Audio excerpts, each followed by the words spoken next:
Good morning. This is Ryan Miller, speaking on behalf of We Are John Galt. And the topic is the First Amendment Audit Reverse. The First Amendment Audit is a group of people that are freedom fighters, liberty minded people that believe in our Constitution. And they take the camera and they reverse it. They turn it in the opposite direction. Instead of living in this selfie world, they take the camera and they turn it on the general public. They turn it towards public servants, and they lawfully and peacefully record public servants in the course of their official duties. So they're going to do cop watching. They're going to go and do recording in a library. They're going to record in the DMV. They're going to go out there where public servants work and show them that the cameras that they have pointing at us are no different than the camera that they're pointing at them. And neither of us have an expectation of privacy. So I want to talk about the First Amendment reverse. That's where a citizen takes the camera and turns it on another private citizen and uses it for shaming, humiliation, provocation, for instigating, and for doing things criminal, such as soliciting their audience to dox them. Marcel, I encourage you to go to the link that's in my broadcast, the title, and it's a blog post I wrote, and it's talking about this politician by the name of Brian Sims. Now, if you're anywhere on social media, on Twitter or on Facebook, and you have a little bit of a conservative bent, you're going to see this in your tweet stream, where Brian Sims, who is an activist, he's a state representative for the state of Pennsylvania, and he went down into the city of Philadelphia before an abortion clinic, and he is a proud proponent of killing babies in the womb. He's not shy about it in the least. He is a promoter of murder, and he uses a whole bunch of invective to accuse those that want to fight for life. But anyway, he took to Periscope the other day. He's got a small account. He's got like 900 followers. He's got 3 live videos, but he took the opportunity to turn on his camera, speak to his audience of 900 people, and publicly humiliate and shame a mature woman. Now that got people a little bit upset, because here's this woman outside of Planned Parenthood praying for these women making a decision is to terminate the life of their newborn child, and what she wanted to give them another option. But the next day, there was a mom and 3 minor teen girls out on the sidewalk, and they were praying before Planned Parenthood. So he came back and he did the same thing and humiliated and shamed, but he went one step further. He went to his audience and said, listen, I will pay you $100 if you can dox these 3 young ladies, the minor girls. He called action to his audience that he would pay them if his audience would dox these minor girls. So I'm like, that's hey, free speech is free speech. I don't have to agree with how you use your speech, and I don't agree with his use of speech. I'm sure he doesn't agree with my use of speech, but that's the wonderful thing about the country we live. We can disagree on how we exercise that right, but there's a limit. I am a law-abiding, peaceful citizen. He did something illegal. He is conspiring to fund a criminal act, and he is an elected official, and it is on a public and permanent record on the internet. So I still disagree with him. That's okay. But here's the crazy thing. The liberal media and progressives love to shove the law and create laws to oppress conservatives, take our guns away, make us make cakes against our will, make us kill babies when we say it's morally objectionable and we don't want our money to go funding killing babies. But they make us comply under threat of force, threat of arrest, threat of guns showing up. Now, progressives are very good at organizing. Very, very good. And they believe in the philosophy, the ends justify the means.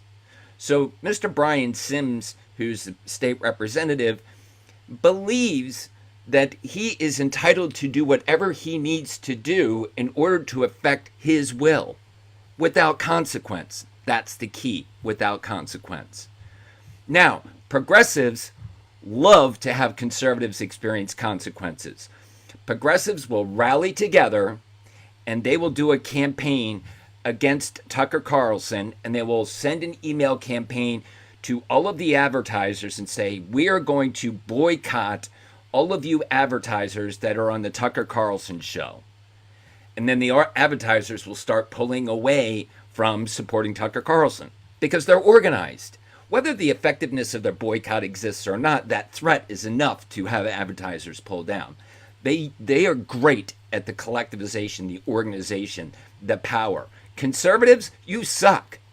You suck. You are so individual and independent. You believe that posting an emoji or posting a tweet or retweeting or making a comment has any impact whatsoever. So I got frustrated yesterday, which is not unusual for me. I got frustrated and I'm like, I'm seeing this unfold on Twitter. I'm seeing it unfold on Periscope. I see the Daily Wire blog. I see Scott Adams talking about it. Matt Walsh got a little a bee in his bonnet. And Michael Knowles and Steven Crowder. I mean, all these people are talking about this. But none of them are doing a call to action. None of them are doing a call to action because they know that conservatives will give them their eyes and give them their ears, but they won't exercise their voice and they won't use their fingers. They know that. So they know a call to action is meaningless. So I took to Twitter and I said, conservatives, pretty much, you're a lazy lot. You are so independent focused that you can't do anything other than tweet, retweet, or post a little barb. But you won't go where it matters. You won't do what really matters to move the needle to hold this man accountable. So I'm tweeting this kind of stuff. I'm giving you a paraphrase of my tweeting. And I said, get up off your butt. And here's an email address. sdelozzi@pahousegop.com. And write a letter and say you want an ethics investigation into Brian Sims. And you also want to do an investigation of a criminal activity for offering a bounty for people to dox minor children. I believe there's an ethics violation related to that. Hey, Phoenix, how are you doing? Good to see you. Now, whether that has any impact or not, or it moves the needle or not, my email alone is not going to facilitate change. I have no hope of it doing any impact. And I don't know how many emails it will require for the Pennsylvania Government Ethics Committee to investigate Mr. Brian Sims. So I took that post, I put it up on Twitter, I went to Facebook and I did a similar thing. And I said, you know what? I know you're so lazy that you just want to put a little emoji next to my comment and you want to do a little comment in response to what I say, but let me make it easy for you. Here's the email address, and here's what I wrote. All you have to do is left mouse click, drag, right mouse click, copy, open up your email provider, and go type Control V, or right mouse click, paste. You have enough time to move your fingers to type a 140 character response. All I'm asking you to do is micro movements of a mouse and 4 clicks. My effort is less and has greater impact. Cosmic Solstice, it does work. And there was a petition that was started through GoFundMe from the father of the 2 daughters that were victims to Brian Sims' assault, verbal assault, not a legal criminal assault. I mean verbal harassment, let's call it harassment. And he started a GoFundMe page. But the GoFundMe was to raise money because he's paying $100 to have these kids doxxed. He's saying, let's raise $100,000 to support pro-life mission at the abortuarium where he is protesting. So he is saying, we're going to do it with impact that's aligned with our vision. Instead of humiliating people, we're not going to humiliate Brian Sims. He did enough of that on his own. We're going to rally our passion to fund the abortion people that are rescuing babies. So that's great. And I would want to do the petition. You're right. I want to get people off their butt, but they're too whatever. So in the First Amendment audit community, these people that are YouTube celebrities, they're very good at doing call to actions with the phone. So when an auditor is detained, all of their viewers will make a phone call to dispatch, the watch commander, or to the public information officer and berate them. But that's not going to have the person released. They're not going to do anything with those phone calls. They're going to just hang up, put you to voicemail. They're not going to do anything. And oh, by the way, there's no accountability to the community that this outrage is happening. Say an event happens in Podunk, Arkansas, and Podunk, Arkansas gets one phone call from a citizen that resides in Podunk, Arkansas, but they get 500 phone calls from all over the country that don't have a vested interest in Podunk, Arkansas. Got them coming from the UK, you got them coming from Colorado, you got them from Florida, and all these people, their caller IDs are revealed, and the police know, all right, this is just spam, and this is not related to our community. This is just internet outrage.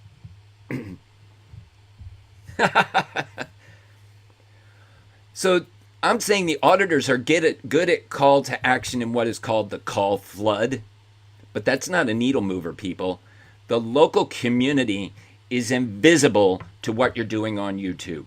Yes, you may have 13,000, 20,000, 70,000 followers of an audience of the internet of 2 billion people. But your audience is not your local community where you're doing that audit. The local community doesn't know what the heck you're doing. And that message doesn't penetrate into local community. The unlawful behavior of the police doesn't hit the radar of the city manager. It doesn't hit the radar of the public defender. It doesn't hit it of the chief of police or the sheriff or the city administrators. Nobody sees it. It doesn't wind up on, you are from Podunk, Arkansas Facebook page with a little article with the video. It says, hey people, are you aware that Officer so-and-so violated the citizens' rights? Take a look at this. It's all people talking to strangers. So while the call flood is effective in a sense that the police get the sense of outrage, auditors are not organized to maximize the reach of their message. They're very good at building subscribers and getting donations and continuing to have their YouTube channel grow. But if their mission is truly education, who needs the education? Law enforcement and the citizens. But you just come in and you do whatever you do as you walk into the courthouse, you film your video, you put it up onto YouTube, you may interact with a couple of people, but how many people in that town know what happened? It's a big goose egg. Maybe the people that are in the building in that moment. Does the city administrator know it? No. Does the mayor know it? Maybe if you talk to him, but the mayor's not going to spread your message out to his community. You're divisive. You're making people become woke. They don't want their people woke. So my little exercise on Twitter, where I was calling bull feathers on conservatives just tweeting, retweeting, and posting emojis, I said, get up off your butt. Go here. Copy my email. There's 8 email addresses you could use. I went to the one that would have the most impact, but I'm saying you can cut and paste or you can blind carbon copy the 7 other people. It's not that hard. It's not that hard. Now, do I expect change? I don't know. I haven't seen. Let's see if I even have a reply. Bear with me 1 second if I have a reply. And no. And I didn't expect I would have a reply. I would expect that there's got to be more emails to come in for this to be visible. What happened with Brian Sims doesn't hit national media. Doesn't even hit local media. It hits underground media. Because it's against the ideology of media to put this out. They don't want to expose this kind of behavior. They hide it. They can. It's their platform. They can put whatever and they can hide whatever they want. I'm using the tools as a tool. And I'm calling bull feathers on conservatives that all you do is rant, whine, and say, oh, look how bad this guy is. He needs to be removed from office. What the heck does that mean? He needs to be removed from office.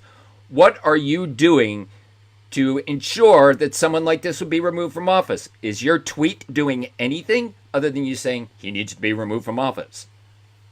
I don't disagree. I think this man was criminal in his acts in putting a bounty out to illegally dox minor girls and their mother. That's illegal. It's criminal. I would be arrested for that. I would be arrested and charged for that act. The fact that that video still remains, I'm not sure if he's going to delete those videos. I sure as heck know Twitter is not going to take down those videos, and Periscope's not going to take them down. If I did that video with the roles reversed, that video would disappear. Look at the gun girl. Gun girl's out there from InfoWars, and she's out there speaking in a peaceful, law-abiding way, and she's saying things which progressives don't like. So progressives rally, and they go against all the Silicon Valley and said they need to take her down. And they do. They do. They take the video down. Because they collect. We're too individual. So, please visit the blog post. It's in the title of my broadcast, bit.ly/WAJG. We are John Galt -004. It's a blog post. Please, if you like what's going on with my messaging, go to We Are John Galt. Go subscribe. It costs nothing. Just get in there. I will start opening up access. Well, people that have come in, I've opened the whole thing up to them. It's designed for citizens. It's designed for law enforcement. It's designed to help educate the masses. And it's also to bring an environment of those people that are liberty-minded people to freely, lawfully, and peacefully exercise their constitutional rights. There is no expectation of privacy when you're in public. And it's up to us to hold the government accountable. We cannot trust the government to hold itself accountable. There are too many barriers to shield transparency in the government that they cannot be possibly held accountable. When a witness is brought before a hearing, all of those people interviewing him know that they only have a narrow tunnel in which they can ask questions in that tunnel. Because things that go outside that tunnel, the communication outside of that tunnel, is protected through non-disclosure agreements. There's a legal binding contract with public servants that's intended to be plausible deniability, but it's also meant for isolation, to keep things inside here. And that's what we can talk about, is inside this little narrow scope. Anything that goes outside of that scope, you got to go to that side. And now it's in their funnel. You can't ask me things that go outside of my funnel. That's confidential.